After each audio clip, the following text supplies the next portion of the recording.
léegi jaaxle woo ci ni xaritoo yi di jeexee sans pour autant nga bàyyi ci xel ci ñoo xam ne à l'époque comme famille ci yow léegi juste ay tur la yu ngay gis sa répertoire ak ay souvenirs yoo xam ne yaa ngi koy fàtte nànk-nànk pourtant am na moment boo xam ne tolloon nga ci doonoo woon dara sans ñoom ay guddi yoo xam ne da ngeen di waxtaan seeni secret kaf foore kenn du nëbbal moroom dara mu ne woon imaginer journée dund sans ñoom et puis li jamono di gën a dox ku nekk jël chemin bu différent seen rêve yi bokkatul kenn woowatul moroomam et message yi rarement lay doon et puis sax da ngeen di dem ba léegi fu ngeen déggante ay mots lay def et li gën a pire mooy kenn du jéem a def effort pour changer loolu du ay mots du waxtaan du seetlu du dara mais da ngeen di bàyyi distance boobu installé wu seen diggante parfois day doon lu metti nag franchement ci diggante amoo benn espoir que ni di ngeen mës a nekkaat ci jàmm ànd boobu day effacé wu nànk-nànk complètement li fiy des mooy ay souvenir képp lay doon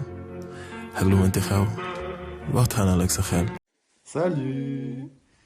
Donc je suis marié avec une Sénégalaise, donc bien évidemment que je mange du riz presque tous les jours. Oui, c'est vrai. C'est la base. Je suis mariée à un Français, bien évidemment que j'ai appris à râler.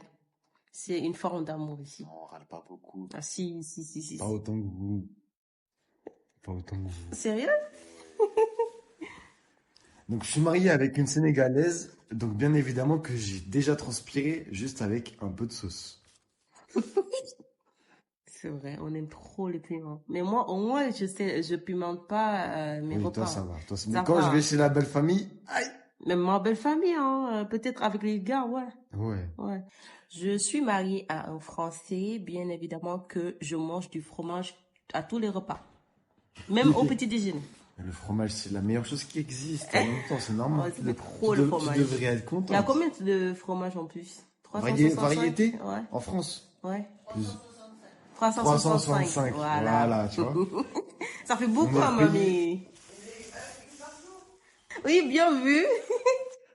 Je suis marié avec une Sénégalaise, donc bien évidemment que je connais les 40 personnes minimum de ma belle famille. Obligé. Ça, c'est exagéré. Obligé.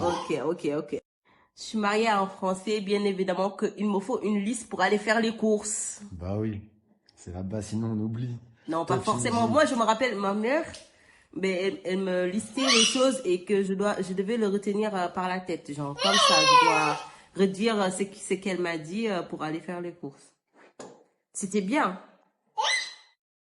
Donc je suis marié avec une Sénégalaise, donc bien évidemment que mon beau-père m'appelle mon fils depuis le premier jour. C'est un vrai lien Ah de ouais, c'est pas fraternité. faux, ouais.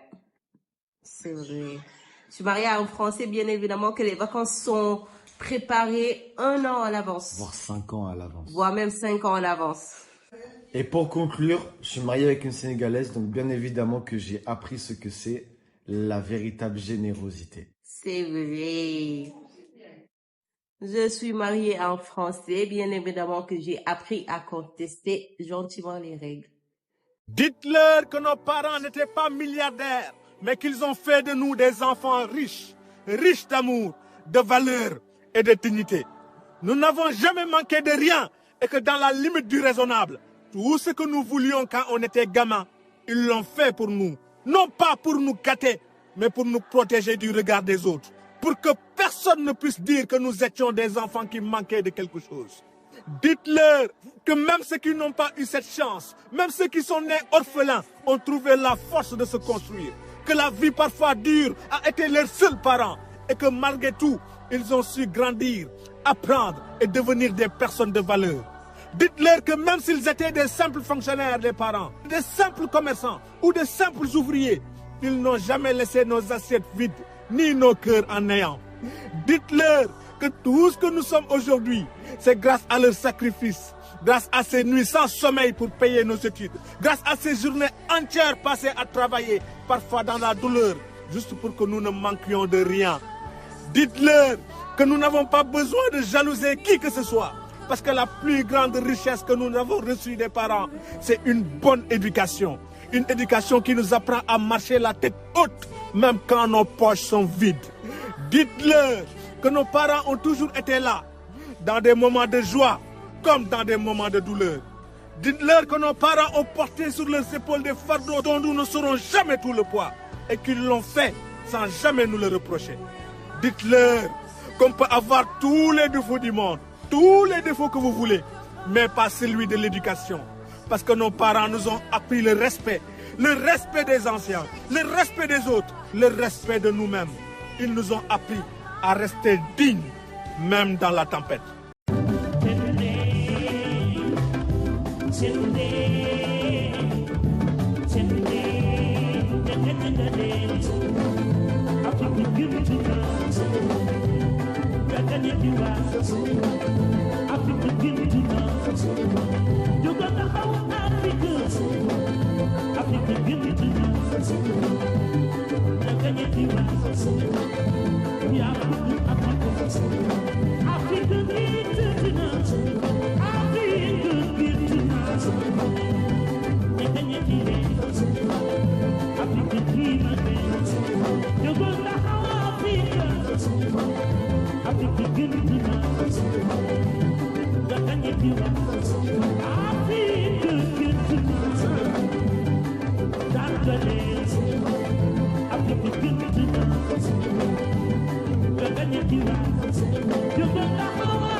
bis bu yàlla defoon maag yow ñu tàqali ko duma mës a fàtte liñ jaayante ba yegsi fi moment intime yuñ passé ensemble man personnellement dara du tax ba ma fàtte souvenir yu ma am ak yow jàngal nga ma lu bari te mosuma woon gëm ni dinaa am lii nga ma jox muy mbëggeel bu dëggu su ma demoon ba war a dundaat moment yu ñu passé ensemble même bu fekkee xam naa ni dugg ci sax daf may gaañ walaay dama ciy dugg pour mën a xamaat cafka mbëggeel gi may jox dama laa bëgg nag te am naa yaakaar sama rêve ak yow mu réalisé wu. Je serai toujours là pour toi peu importe le temps qui passe xamal ni benn partie ci man yow yaa ko moom ci yow laay amee jàmm ndax yaay sama noflaay bu yàlla defee maag yow suñu yoon yi séparé wu xamal ni regretté wu ma benn yoon le fait que ma bëgg la jàmm laa lay ñaanal sa giiru dund waxtaanal ak sa xel.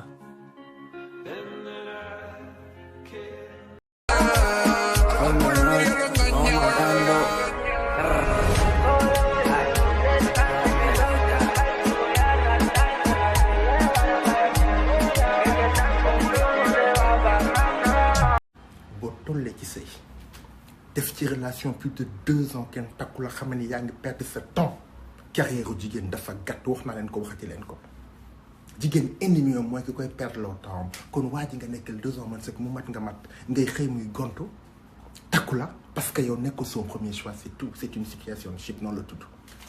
Vous n'avez pas remarqué que nga nekk ak jigéen moom ay 1 2 3 4 ans mu xëy takk cousine wala takk keneen mais tey moo ko dañ ma ko may day fet feñu tooy xepp lay def. li waral takk la mooy yow nekkoon premier choix wam kon yow da lay taxanti ko donc bu takkee première femme relation ba xaw a naqari mu jël la peut-être je dis def la deuxième femme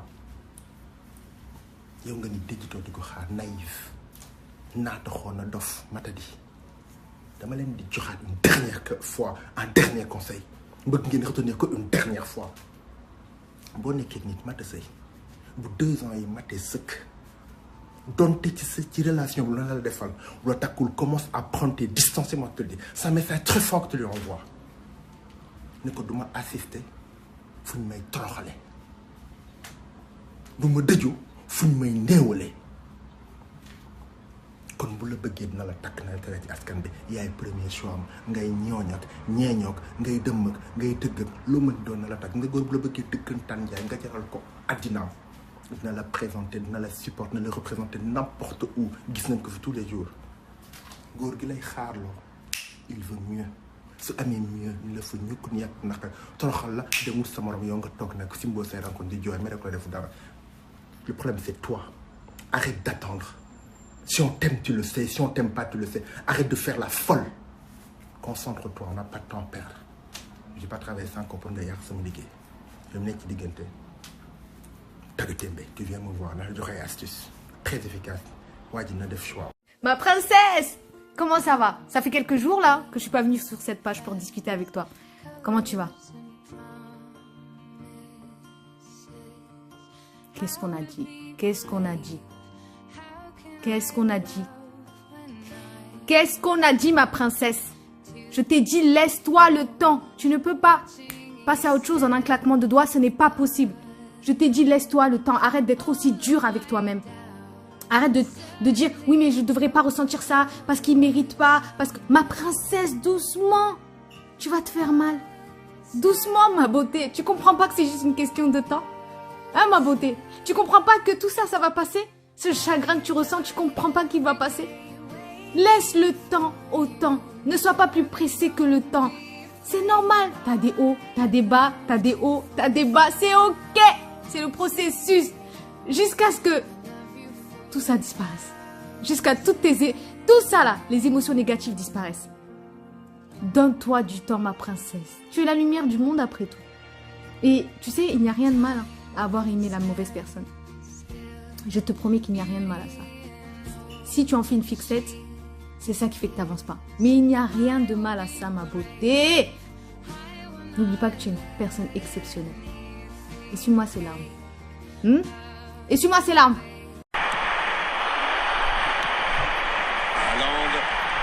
Bébé yow. Waa. Dama laa namm nga topp sa jeu bi rek faale woo ma. Pour man ci àdduna bi amul lu ëpp feeling maag yow bu ñu jàkkaarloo bay xoolante ci bët.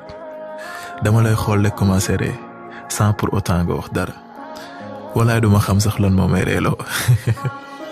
Mais nag su ma la nëbbul dëgg, tu es la personne parfaite. Et je me sens tellement bien avec toi. Ay waay bu ma yàlla bëggee na ma bàyyi ak jëmm ji. moo tax ma ne la à part yow ci terre bi gisuma lu ma yëm lii ma waral nga nekk sama priorité. Je t'aime, babe.